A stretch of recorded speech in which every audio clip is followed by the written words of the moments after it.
आज हम सब के चहेते अनुज गोयल जी के साथ बैठे हैं। अनुज गोयल जी एक बहुत ही प्रतिष्ठित नाम है हमारे सीए वर्ल्ड में। ये एक ऐसा पिलर हैं जिन्होंने पिछले 20-25 साल में इंस्टीट्यूट को बहुत हेल्प की है बहुत सारे मुद्दों पे। कुछ मुद्दे तो मैंने पर्सनली देखे हैं, जैसे अभी रिसेंटली का एक दो बताता हूँ।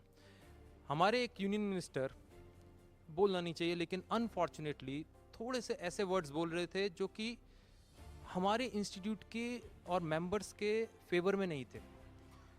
तो उसके लिए करेज चाहिए होता है कि यार किसी यूनियन मिनिस्टर के सामने आके बोलना, उसको काउंटर करना, उसको दिखाना कि यार हम लोग यहाँ आप लोगों के लिए बैठे हैं, हमारी वजह से भारत एक बहुत विकसित भारत बनता जा रहा है। हम लोग यहाँ बैठे हैं जिसकी वजह से मोदी जी आज सब कुछ कर पा रहे हैं या राहुल जी आज कुछ कर पा रहे हैं। मेरी ये मानना है कि ये एक बहुत करेजियस स्टैंड था। और यही नहीं, मैं आपको एक एग्जांपल और देता हूँ। कुछ दिन पहले इन्हें पता चला यूडिन के बारे में। अब बोलने की बात है कि यार ऐसे तो होता रहता है, सीए तो 500 रुपए में ऑडिट करते हैं, बाद में हम सबको गाली पड़ जाती है, सीए तो ऐसे ही है।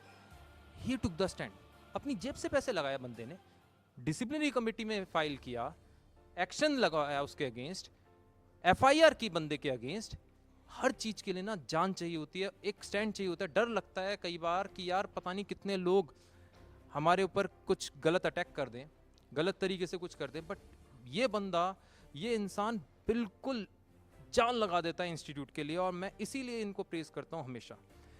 अब हर चीज में थोड़ी पॉजिटिव होते हैं, थोड़े नेगेटिव होते हैं। कहीं हो सकता है इनकी कुछ कमी हो गई हो, तो मेरा मानना है कि हमें इनके साथ बैठना चाहिए और डिस्कस करना चाहिए कि ये कैसे फर्दर इंप्रूव करें।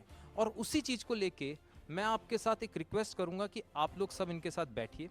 मैं भी आपके बिहाफ पे 2-4 क्वेश्चन पूछता हूँ कि आने वाले टाइम में इनका विजन क्या है, क्योंकि कुछ कमियां रह गई होंगी जो ये बढ़िया नहीं कर पाए, आगे ये अच्छा करना चाहेंगे। तो ऐसा क्या करने की सोच रहे हैं अब की बार ये सेंट्रल काउंसिल मेंबर बन के, जो कि इंस्टीट्यूट को नई हाइट्स पे लेके जाएगा, हमारे मेंबर्स के लिए नई अपॉर्चुनिटी लेके आएगा। प्लीज़ अनुज जी बताइएगा। धन्यवाद पराग गुप्ता जी। आप जिस तरीके से हमारे फ्यूचर चार्टर्ड अकाउंटेंट्स के लिए रोल मॉडल हो, हैंड होल्ड करते हो, I think something really great, we are really really really proud of you.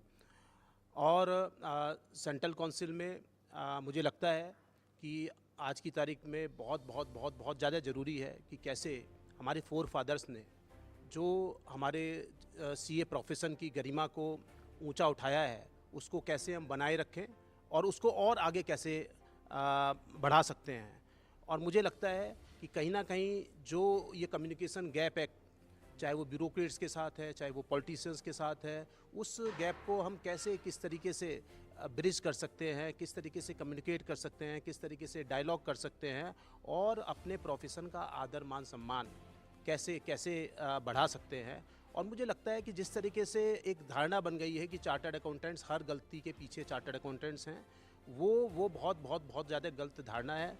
Toughest examination पास करके सीए बने हैं और बिना किसी रिजर्वेशन के, बिना किसी मनी पावर के हम लोग चार्टर्ड अकाउंटेंट्स बने हैं। और चार्टर्ड अकाउंटेंट्स बनने के बाद भी पूरी जी जान लगा के कैसे इस देश के उत्थान के लिए, कैसे इस देश को परम वैभव की प्राप्ति के लिए हम अपने को कमिट कर रहे हैं। मुझे लगता है पूरा विश्व देख रहा है। पूरे विश्व की कोई भी इकोनॉमी आगे नहीं बढ़ सकती जब तक मेरे आईसीआई के मेंबर्स का एक्टिव कंट्रीब्यूशन ना हो। पर इसको मुझे लगता है हमको समझाना पड़ेगा, ब्यूरोक्रेट्स को भी समझाना पड़ेगा, गवर्नमेंट को भी समझाना पड़ेगा, स्टेक होल्डर्स को भी समझाना पड़ेगा कि चार्टर्ड अकाउंटेंट्स का बहुत बहुत बहुत इंपॉर्टेंट रोल है, बहुत बड़ा योगदान है। और कहीं ना कहीं जिस तरीके से जांच एजेंसियां भी चार्टर्ड अकाउंटेंट्स को सॉफ्ट टारगेट बनाती हैं, उसके हमें किसी ना किसी तरीके से उसको रोकना होगा और कोई ना कोई प्रोटेक्शन फॉर द जिससे चार्टर्ड अकाउंटेंट पूरे अच्छी तरीके से अपनी जिम्मेदारियों को निभा सके, वो बहुत ज़रूरी है। चाहे वो चार्टर्ड अकाउंटेंट्स प्रोटेक्शन एक्ट आए, जिस तरीके से बात हो रही है कि एडवोकेट्स प्रोटेक्शन एक्ट है, और मुझे लगता है कि ज़रूर ऐसा होगा। और चार्टर्ड अकाउंटेंट्स की जो महत्ता है, उस महत्ता को किसी भी तरीके से नज़रअंदाज करके हम विश्व गुरु नहीं बन सकते, हम प्रथम नंबर की इकनॉमी नहीं बन सकती है। जो बात हो रही है कि हम तीसरे नंबर की इकनॉमी पे पहुंचने जा रहे हैं या 10वें नंबर से 11वें नंबर से 5वें नंबर की इकनॉमी पर आए हैं, तो चार्टर्ड अकाउंटेंट्स का सबसे बड़ा रोल है। और मुझे पूरी उम्मीद है कि अब सेंट्रल काउंसिल में जो नई काउंसिल आएगी, हम पूरी जी जान लगाएंगे कि कैसे किस तरीके से हमारे यंगस्टर्स का मान सम्मान बढ़ सके, उनको अपॉर्चुनिटी जो उनका स्थान है ट्रेड एंड इंडस्ट्री में, समाज में, वो स्थान मिल सके और हमारी जो महत्ता है, हमारी जो पुरानी ग्लोरी है, वो पुनः लौट के आ सके, मुझे लगता है बहुत ज़रूरी है। और अगर कोई ब्लैक सीप्स हैं, जैसे 15,000 यूडिन एक चार्टर्ड अकाउंटेंट जनरेट कर रहे हैं, तो कहीं ना कहीं इंस्टीट्यूट की भी कोई ना कोई इसमें कोई गलती रही होगी कि हम उसको अलाउ कर रहे हैं, हमारा सिस्टम अलाउ कर रहा है, तो उसको भी हम दुरुस्त करेंगे और दुरुस्त कर रहे हैं। और मैं पूरा विश्वास दिलाता हूं कि अगर इस तरीके की कोई ब्लैक सीप्स होंगे तो उसको हम किसी भी तरीके से छोड़ेंगे नहीं। पर ये बिल्कुल गिने चुने होते हैं, आप उसको जनरलाइज नहीं कर सकते। चार्टर्ड अकाउंटेंट्स जिस जी जान से, पूरी जी जान से देश के डेवलपमेंट के लिए, ट्रेड इंडस्ट्री के डेवलपमेंट के लिए अपने प्राणपण से योगदान दे रहे हैं, उसके लिए मैं सभी चार्टर्ड अकाउंटेंट्स का, यंगस्टर्स का हृदय से धन्यवाद देता हूँ। अच्छा अनुज जी, मैं एक चीज़ और पूछूंगा आपसे।